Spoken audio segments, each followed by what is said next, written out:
என் பேரு பிரியா. எனக்கு இப்ப கல்யாணமாகி 1 வருஷம் ஆச்சு. எங்க அப்பாவுக்கு நாங்க 2 பொண்ணுங்க. என்னோட அக்கா என்னை விட 2 வயசு பெரியவள். அவளுக்கு கல்யாணமாகி இப்ப 3 பிள்ளைங்க இருக்காங்க. நானும் என்னோட கணவரும் இப்போ தனியாதான் வாழ்ந்துட்டு வரோம். என் மாமியார் மாமனார் சொந்த ஊர்ல இருக்காங்க. என்னோட அக்கா சென்னையில இருக்கா. நாங்க இப்ப தனியா இருக்கறதுனால தினமும் நைட்டு கணவன் மனைவியா ரொம்பவே சந்தோஷமா இருப்போம். உண்மையே சொல்லணும்னா என்னோட கணவரை விட எனக்குத்தான் ஆசை அதிகம். நான் தினமுமே அவரை தனிமையில் இருக்க கூப்பிடாமல் எனக்கு தூக்கமே வராது. ஒரு நாள் கூட நாங்க சந்தோஷமா இல்லாமல் தூங்குவதே கிடையாது. பல நாள் என்னோட கணவரை நான் 2வது ரவுண்டுக்கு கூட கூப்பிடுவேன். ஆனா அவரு என்னால முடியாது, எனக்குதான் தூக்கம் வருது. நானே வேலைக்கு போயிட்டு ரொம்ப டயர்டா இருக்கேன்னு சொல்லிட்டு படுத்து தூங்கிருவாரு. இதுல சோகமான விஷயம் என்னன்னா, எனக்கு கல்யாணமாகி 1 வருஷமாகியும் குழந்தை உண்டாகல. எங்க அம்மாவுக்கு இது ரொம்ப வருத்தமா இருந்துச்சு. என்னோட அக்கா கல்யாணமாகி 1 வருஷத்துக்குள்ளேயே ஒரு ஆம்பள பிள்ளையை பெத்துட்டா. திரும்பவும் 1 வருஷத்துக்குள்ள இன்னொரு பிள்ளையையும் பெத்துட்டா. இப்படி இருக்கப்போ எனக்கு மட்டும் கல்யாணமாகி 1 வருஷத்துல குழந்தையே உண்டாகல. இது எங்க அம்மாவுக்கு ரொம்ப வருத்தமா இருந்தது. அதே சமயம் என்னோட மாமியாரும் இதை சொல்லி சொல்லி ரொம்ப கவலைப்படுவாங்க. இதை பார்த்த என்னோட அம்மாவும் டாக்டர்ட்ட போயிட்டு காட்டுவோமான்னு கேட்டாங்க. ஆனா நாங்க டாக்டர் கிட்ட எல்லாம் போகவே இல்லை. அப்படி இருக்கும்போது என்னோட அக்கா புருஷன் ஒரு நாள் போன் பண்ணாரு. மறுநாள் உன் ஊருக்கு ஒரு வேளையா வரதாவும், உன்னோட அக்கா வரல, நான் மட்டும்தான் வரப்போறேன்னு சொல்லிட்டு இருந்தாரு. மறுநாள் என்னோட அக்காவோட கணவர் சொன்ன மாதிரியே எங்க வீட்டுக்கு வந்துட்டாரு. காலையில டிபன் சாப்பிட்டுட்டு அவர் வேலை விஷயமா வெளியில போயிட்டாரு. நான் சாயந்தரம் தான் வருவேன்னு சொல்லிட்டு போயிட்டாரு. அன்னைக்கு கொன்னு பார்த்து திடீர்னு என்னோட கணவர் மதியமே வீட்டுக்கு சாப்பிட வந்துட்டாரு. என்னங்க திடீர்னு சாப்பிட வந்திருக்கீங்களே, என்ன விஷயம் அப்படின்னு கேட்டேன். இல்லம்மா, ஆபீஸ்ல ஒரு முக்கியமான விஷயம். அதனால என்னை வெளியூருக்கு போக சொல்லி இருக்கறாங்க. அதனால நான் திரஸ் எடுத்துட்டு போறதுக்காகத்தான் வந்தேன்னு சொல்லிட்டு மதிய சாப்பாட்டு வீட்டிலேயே சாப்பிட்டுட்டு அவசர அவசரமா அவரோட திரஸ் எல்லாம் எடுத்துட்டு ஆபீஸ்க்கு கிளம்பி போயிட்டாரு. போகும்போது மச்சான் வந்திருந்தா. அவரை தங்கிட்டு ஒரு நாள் இருந்துட்டு நாளைக்கு ஊருக்கு போகச் சொல்லு. வந்த இடத்துல நானும் அவரை சந்திச்சு பேசவே இல்லை. அதே மாதிரி வந்த உடனே அவரை அனுப்பிட்டாலும் அது ரொம்ப மனசுக்கு வருத்தமா இருக்கும். அதனால நான் பேசாததால அவரை ஒரு நாள் தங்கிட்டு அனுப்பச் சொல்லுன்னு சொன்னாரு. அப்பத்தான் நல்லா இருக்கும் அப்படின்னு சொல்லிட்டு என்னோட கணவரும் சாப்பிட்டுட்டு உடனே வெளியூருக்கு கிளம்பிட்டாரு. சாயந்தரம் வரேன்னு சொன்ன என்னோட மாமாவும் சாயந்தரம் வரவே இல்லை. அவர் நைட்டு ஒரு 8 மணிக்கு தான் வந்தாரு. சாப்பிட்டுட்டு உடனே நான் கிளம்புறேன், இப்பவே லேட் ஆச்சு, ஊருக்கு போறேன்னு சொன்னாரு. அப்பதாந்து நான் சொன்னேன், என்ன மாமா, நீங்க சாயந்தரம் வந்திருந்தீங்கன்னா ஊருக்கு போக கரெக்டா இருந்திருக்கும். ஆனா இப்பவே பாருங்க மணி 8 ஆயிடுச்சு. இதுக்கு அப்புறமா நீங்க ஊருக்கு கிளம்பி போய் சேர்வதுக்கு ரொம்ப லேட் ஆகும். என்னோட கணவர் கூட சொல்லிட்டு தான் போயிருக்காரு. மச்சான் வந்தாலும் நைட் தங்கிட்டு போ சொல்லுன்னு. ஏற்கனவே நேத்துதான் திராவல் பண்ணிட்டு வந்திருப்பாரு. மறுபடியும் இன்னைக்கும் அவர் திராவல் பண்ணா உடம்பெல்லாம் ரொம்ப வலியா இருக்கும். அதனால நாளைக்கு போனா அவரால எந்த வேலையும் செய்ய முடியாது. அதனாலதான் இன்னைக்கு ஒரு நாள் நைட் நல்லா தங்கி ரெஸ்ட் எடுத்துட்டு நாளைக்கு போகச் சொல்லு அப்படின்னு சொல்லிட்டு தான் போயிருக்காரு. அதனால நீங்க கண்டிப்பா இருந்துட்டு தான் போகணும். நீங்க இல்லாம போயிட்டீங்கன்னா என்னோட கணவர் என்னை வந்து திட்டுவாரு அப்படின்னு சொல்லி நான் அவரை இருக்க வச்சேன். அதே மாதிரி உங்க மச்சானும் அவசரமா வேலை விஷயமா வெளியூருக்கு கிளம்பி போயிட்டாரு. அவர் உங்களை சந்திச்சு பேச முடியலன்னு சொல்லி ரொம்பவே வருத்தப்பட்டாரு. அவர் வருத்தப்பட்ட விஷயத்தையும் என்னோட மாமா கிட்ட சொன்னேன். என்னோட மாமா கிட்ட சொல்லும்போது ரொம்ப நேரமா யோசிச்சு என்னோட மாமா சரி நீ சொன்னது கரெக்ட் தான். இப்பவே ரொம்ப லேட் ஆயிடுச்சு. அதனால நான் இங்க தங்கிட்டு நாளைக்கே போறேன் அப்படின்னு சொல்லிட்டு இருக்கறதுக்கு சம்மதிச்சாரு. இந்த விஷயத்தை என்னோட அக்காவுக்கு போன் போட்டுட்டு சொன்னாரு. என்னோட அக்காவும் சரிங்க தங்கிட்டு காலையில வாங்க அப்படின்னு சொல்லிட்டா. அதுக்கப்புறமா என்னோட மாமா டிப்பன் சாப்பிட்டு முடிச்சதுனால சரி டைம் பாஸ் பண்ணுவோம் அப்படின்னு சொல்லிட்டு சோப்பால உட்கார்ந்து டிவி பார்க்க ஆரம்பிச்சாரு. அப்ப மாமா கிட்ட மாமா இப்பதான் சாப்பிட்டீங்க, எதுவும் காபி டீ எதுவும் குடிக்கிறீங்களா?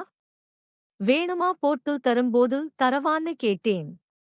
உடனே மாமாவும் அதெல்லாம் வேணாம். இப்பவே நல்லா திருப்தியா சாப்பிட்டுட்டேன். எனக்கு எதுவும் வேணாம் அப்படின்னு சொல்லிட்டாரு. சரியான்னு சொல்லிட்டு என்னோட எல்லா வேலையும் முடிஞ்சதுனால நானும் என் மாமாவுக்கு பக்கத்திலேயே உட்கார்ந்து டிவி பார்த்துட்டு இருந்தேன். அப்ப எங்க மாமா என்கிட்ட பேச்சு கொடுக்க ஆரம்பிச்சாரு. உங்க அம்மா போன வாரம் எங்க வீட்டுக்கு வந்திருந்தாங்களா? உன்னை பத்தி சொல்லி ரொம்பவே கவலைப்பட்டாங்க. ஒரு வருஷமாகியும் உனக்கு குழந்தை பிறக்கலன்னு ரொம்ப கவலைப்பட்டாங்க. உங்க அம்மா நினைச்சுக்கிட்டே இருக்கறாங்க நீங்க. ரெண்டு பேரும் பேசி குழந்தை பெத்திக்கிறத தள்ளி போட்டுருக்கீங்க அப்படின்னு நினைச்சுக்கிட்டு இருக்கறாங்க என்கிட்ட வந்து சொன்னாங்க. நீங்க அவங்க கிட்ட பேசி அவங்களுக்கு புரிய வைங்கன்னு சொன்னாங்க. அதுக்கு நான் உங்க அம்மா கிட்ட அவங்க படிச்சவங்க கொஞ்ச நாள் போகட்டும். அதுக்கப்புறமா பெத்துக்கலாம்னு நினைச்சிருப்பாங்க. இதுக்கெல்லாம் நீங்க கவலைப்படலாமா? ஒன்றுட்டு நான் உங்க அம்மாவுக்கு அட்வைஸ் பண்ணேன். அப்படின்னு என் மாமா என்கிட்ட சொன்னாரு. இதை கேட்ட உங்க அம்மா என்ன சொன்னாங்கன்னா என்ன மாப்பிள்ளை நீங்க சொல்றீங்க நீங்க என்னோட மூத்த மருமகன் என்னோட பொண்ணும் நீங்க படிக்கலையா என்ன உங்களுக்கு கல்யாணமாகி ஒரு வருஷத்திலேயே குழந்தை பிறக்கலையா படிப்பு வேற இந்த விஷயம் வேற அப்படின்னு வந்து உங்க அம்மா எனக்கே புத்திமதி சொன்னாங்க நேத்து கூட நான் கிளம்புறதுக்கு முன்னாடி உங்க அம்மாவுக்கு போன் பண்ணி நான் உங்க வீட்டுக்கு வர போற விஷயத்தை சொன்னேன். அப்போ உங்க அம்மா என்ன சொன்னாங்கன்னா மாப்பிள்ளை நீங்க போறதுதான் போறீங்க பிரியாவுக்கு நல்ல புத்திமதி சொல்லிட்டு வாங்க சற்று கொட்டுன்னு ஒரு குழந்தையை பெற்று கொடுக்க சொல்லுங்க அப்படின்னு என்கிட்ட சொல்லியும் அனுப்புனாங்க அப்படின்னு என்னோட மாமா என்கிட்ட சொல்லிட்டு இருந்தாங்க. அப்படியே எங்க மாமாவும் சொன்னாங்க பெரியா நீ படிச்சவ என்ற விஷயத்தை நீ தள்ளி போடலாமா? மச்சான் கிட்ட சொல்லி புரியவே சீக்கிரமா நல்ல ஒரு குழந்தையை பெத்துக்கோங்க அப்படின்னு என்னோட மாமா எனக்கு புத்திமதி சொன்னாங்க. மாமா எங்களுக்கு குழந்தை பெத்துக்கணும்னு ஆசைதான். ஆனா அது உண்டாக மாட்டேங்குதே அப்படின்னு நான் சொன்னேன். அதுக்கு மாமா உடனே ஏன் என்னாச்சு டாக்டர் போய் பார்த்தீங்களா? ஏதாவது உங்க ரெண்டு பேர்ல யாருக்காவது குறை இருக்கா? நீங்க ரெண்டு பேரும் டாக்டர் கிட்ட செட் பண்ணி பார்த்தீங்களா? சோ யாருக்கு பிரச்சனை இருக்கு அப்படின்னும் கேட்டாரு. மச்சானையும் கூட்டிட்டு கோணியா சில நேரம் கள்ள ரெண்டு பேருக்கு கூடம் பிரச்சனை இருக்கலாம் என்று சொல்லி எனக்கு அறிவுரையும் சொன்னாரு. உடனே நான் சொன்னேன் டாக்டர் கிட்ட போகல மாமா அதுக்கு அவசியமும் இல்லை அப்படின்னு சொன்னேன். இதை கேட்டதும் என்னோட மாமா என்ன சொல்ற என்ன விஷயம்? எனக்கு புரியல கொஞ்சம் புரியற மாதிரி சொல்லேன் அப்படின்னு சொன்னாரு. அப்ப நான் சொன்னேன் ஒரு விஷயம்தான் என்னோட மாமாவுக்கு பேரதிர்ச்சியா இருந்துச்சு. அப்போ எனக்கு அழுகையே வந்துருச்சு. உடனே மாமா வந்து எனக்கு ஆறுதல் சொன்னாரு. ஆராதன்னு சொன்னாரு. நான் சொன்னேன் மாமா நான் ஏன் டாக்டர் கிட்ட போகலன்னு நான் சொல்றேன்னு தெரியுமா? நான் சொல்றதை கேட்டு நீங்க அதிர்ச்சியாக கூடாது. இந்த விஷயம் என்னோட அப்பா அம்மாவுக்கு கூட தெரிய வேண்டாம். அப்படின்னு சொன்னேன். நான் சொல்றப்பவே என்னோட மாமாவுக்கு அதை கேட்டு பேரதிர்ச்சியா இருந்துச்சு. என்ன அப்படி இவர் சொல்ல போறா அப்படின்னு சொல்லி அவர் ரொம்ப அதிர்ச்சியாவே அதை கேட்டுட்டு இருந்தாரு. இந்த விஷயத்தை என்னோட அம்மா அப்பா கிட்ட சொல்லிராதீங்க. அவங்களால இதை தாங்கிக்கவே முடியாது அப்படின்னு நான் அவர்கிட்ட சொன்னேன். என்னம்மா சொல்ற? என்னம்மா இப்படி பிரச்சனை அப்படின்னு சொல்லி கேட்டாரு. சரி பிரியா, நான் யாருக்கிட்டையும் சொல்ல மாட்டேன். உன் மேல பிராமிஸ். உண்மையான காரணத்தை நீ சொல்லு அப்படின்னு சொல்லி கேட்டாரு. நான் உன்கிட்ட உண்மையான காரணத்தை வெட்கத்தை விட்டு சொல்றேன். மாமா, நாங்க தினமும் இரவு ஒன்னாத்தான் படிக்கிறோம். என்னதான் அவர் உடம்பு கட்டு மஸ்தான் போல இருந்தாலும் கூட அவர் அந்த விஷயத்துல லாயக்கே இல்லை. அவருக்கு நைட் வேலைக்கு லாயக்கே இல்லை மாமான்னு சொன்னேன். என்னம்மா சொல்ற? எனக்கு கொஞ்சம் புரியற மாதிரி விளக்கமா சொல்லுமா அப்படின்னு சொல்லி மறுபடியும் மாமா கேட்டார். அவர் இப்படி கேட்டதும் எனக்கு அழுகை வந்துருச்சு. நானே அழுதுகிட்டேன்னு சொல்ல ஆரம்பிச்சேன். மாமா அவர் நல்லவர்தான். என் மேல ரொம்ப பாசம் அதிகம். ஆனால் அவரது எண்ண கர்ப்பமாக்குற அளவுக்கு இருக்காது. அது மட்டுமில்லாமல் அவரால் 5 நிமிஷத்துக்கு மேல தாக்கு பிடிக்க முடியாது. அப்படியே அவர் கஷ்டப்பட்டு என் கூட இருந்தாலுமே அதுல அணுக்களே இருக்காது. ஏன் இப்படி இருக்கு என்ன எதுன்னு சொல்லி நம்ம டாக்டர் கிட்ட போகலாம்னு நான் கூப்பிட்ட பார்த்தேன். ஆனா அவர் வர மறுத்துட்டாரு. சரி, நான் ஏன் இவருக்கு இப்படி இருக்கு அப்படின்னு சொல்லி நெட்டில் சர்ச் பண்ணி பார்த்தேன். அப்பதான் எனக்கு ஒரு விஷயம் புரிஞ்சது. ஆண்களுக்கு அணுக்கள் அதிகமா இருந்துச்சுன்னா கட்டியா இருக்கும். அணுக்களே இல்லாம இருந்தா ரொம்ப தண்ணி மாதிரி இருக்கும்னு சொல்லி போட்டிருந்துச்சு. அப்பத்தான நான் புரிஞ்சுக்கிட்டேன். என்னோட கணவருக்கு அந்த பிரச்சனை இருக்கு. அதனாலதான் குழந்தையே உருவாக முடியல அப்படின்னு சொல்லி நான் புரிஞ்சுக்கிட்டேன். அப்படின்னு என்னோட மாமா கிட்ட சொல்லி கதறி கதறி அழுதேன். இப்படி இருக்கும்போது எப்படி மாமா எனக்கு குழந்தை பிறக்கும்? நானும் அவரை ஹாஸ்பிடலுக்கு கூப்பிட்டா கூட அவர் வரமாட்டேங்கிறாரு. அவர்கிட்ட உங்களுக்கு ஆண்மையே இல்லை, உங்களுக்கு அணுக்களே இல்லை அப்படின்னு சொல்ற தைரியம் எனக்கு இல்லை. அது அவரே வந்து தெரிஞ்சுக்கணும். ஆனால் அவர் அதுல கவனமே செலுத்த மாட்டேங்கிறாரு. அவரை பொறுத்தவரைக்கும் அவர் ஆரோக்கியமா தான் இருக்காரு. தான் ஒரு ஆம்பளை அப்படிங்கிற நினைப்புதான அவருக்குள்ளேயே இருக்கு. இந்த நம்பிக்கையை நான் எப்படி மாமா உடைக்க முடியும்? அவன்கிட்ட போய் நீங்க ஆம்பளையே இல்லைன்னு என்னால எப்படி சொல்ல முடியும்? என் மேல் அன்பாவும் பாசமாவும் இருக்காரு. அப்படிப்பட்ட மனுஷனோட மனசை நோகடிக்க நான் விரும்பல.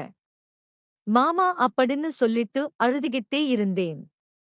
அப்ப என்னோட மாமா என்கிட்ட வந்து அழாதம்மா அப்படின்னு சொல்லி எனக்கு ஆறுதலும் சொன்னாரு. அப்ப நான் அவர் மேல சாஞ்சிக்கிட்டேன். அப்ப அவர் என்னோட கண்ணெல்லாம் தடவி விட்டாரு. ஆறுதலா சில வார்த்தைகளையும் சொன்னாரு. அப்படியே சொல்லிட்டு இருக்கும்போது நான் இன்னும் கொஞ்சம் பழம் கொடுத்து அவர் மேல சாஞ்சிக்கிட்டேன். அப்ப நான் அழுதுகிட்டே என்னோட மாமா கிட்ட ஒரு விஷயத்தை சொன்னேன். மாமா, நான் சொல்றேன்னு தப்பா எடுத்துக்காதீங்க. ஊர்வாயை அடைக்கிறதுக்கு நீங்க நினைச்சா எனக்கு உதவி செய்ய முடியுமா அன்னு சொன்னேன். என்னம்மா சொல்ற? எனக்கு புரியலையே, புரியற மாதிரி சொல்லு அப்படின்னு சொன்னாரு. இல்ல மாமா, நீங்க நினைச்சா எனக்கு ஒரு குழந்தையை காத்து கொடுக்க முடியும் அப்படின்னு சொன்னேன். இதை கேட்டதும் என்னோட மாமா அதிர்ச்சியாகிட்டாரு. என்ன இப்படி எல்லாம் பேசுற, இந்த மாதிரி எண்ணத்துல என்கிட்ட நீ பழகாத அப்படின்னு கோபப்பட்டாரு. இல்ல மாமா, என்னோட நிலைமையை நீங்கதான் புரிஞ்சுக்கணும். இந்த விஷயத்தை நான் எங்க அப்பா அம்மா கிட்ட கூட நான் சொல்லல. அவங்க மனசு நோகும். இப்ப அவங்களுக்கு இருக்கக்கூடிய ஒரே பிரச்சனையே எனக்கு குழந்தை இல்லைங்கிறதுதான். என்னோட மாமனார் மாமியாருக்கும் அதே பிரச்சனைதான்.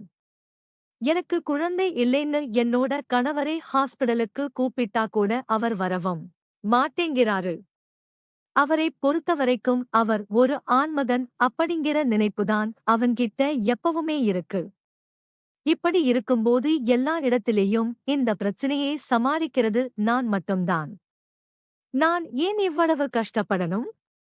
நீங்க நினைச்சீங்கன்னா அந்த பிரச்சனையில இருந்து என்னால வெளியே கொண்டு வர முடியும் அப்படின்னு சொல்லி நான் கெஞ்சினேன். ஆனா என்னோட மாமாவோ என்னோட அக்காவுக்கு எல்லாம் துரோகம் பண்ண முடியாது. நீ வந்து என்கிட்ட எந்த மாதிரி ஒரு எண்ணத்துல நீ பழகாத. நான் இன்னும் கொஞ்ச நேரம் இங்கே இருந்தால் நடக்கக்கூடாதது எல்லாம் நடந்திரும் போல. நான் இங்கே இருக்கிறதே முதல்ல தப்பு.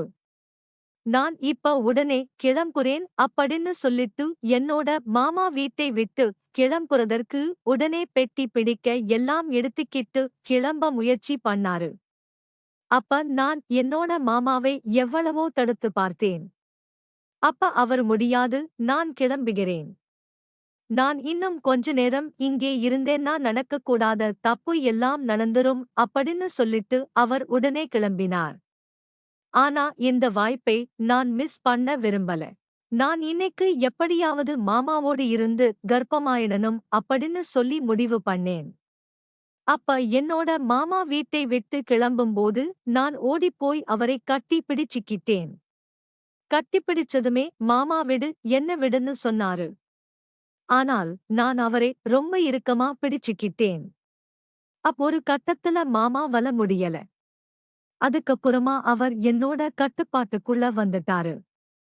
எனக்கும் குழந்தை தேவைப்பட்டதுனால அன்னைக்கு என்னோட மாமாவை நான் கர்ப்பமாக்குறதுக்காக யூஸ் பண்ணிக்கிட்டேன். அன்னைக்குத்தான் ஆண்மையோடு இருக்கக்கூடிய ஒரு ஆண்மகனோட தாம்பத்தியத்தில் ஈடுபட்டு எப்படி இருக்கின்றது என்பதை நான் உணர ஆரம்பிச்சேன். அப்ப எனக்கும் என்னோட மாமாவுக்கும் எல்லாமே நடந்து முடிஞ்சிருச்சு.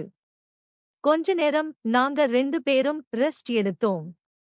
அதுக்கப்புறம் நான் என்னோட மாமாவை என்னோட வாங்கன்னு கூப்பிட்டேன். அவரும் அப்போ எந்தவித எதிர்ப்புமே தெரிவிக்கல.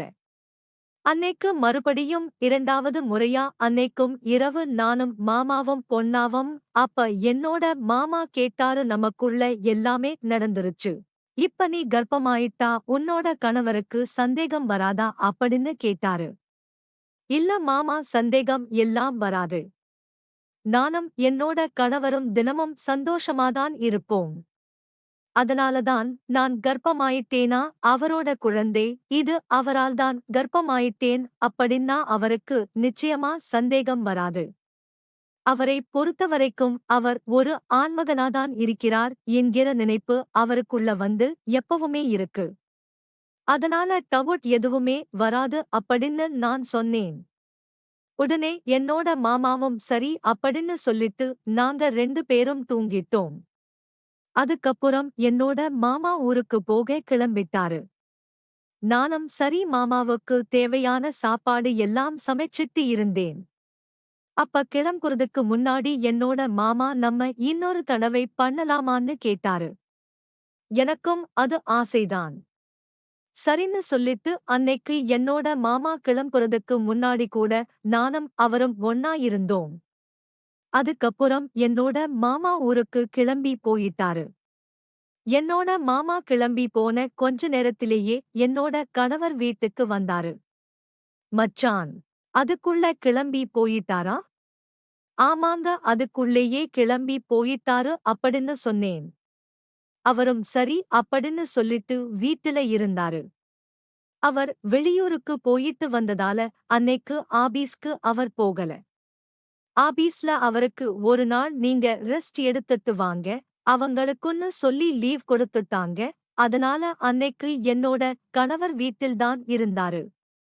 அதுக்கப்புறம் என்னோட கணவருக்கு சந்தேகம் வரக்கூடாது அப்படிங்கறதுக்காக தினமும் நாங்க எப்படி சந்தோஷமா இருப்போமோ அதே போல நான் அவர் கூட தொடர்ந்து சந்தோஷமா இருந்தேன். ஆனா இருந்தாலும் என் மாமாவோட இருந்த மாதிரி ஒரு ஃபீல் எனக்கு கிடைக்கல.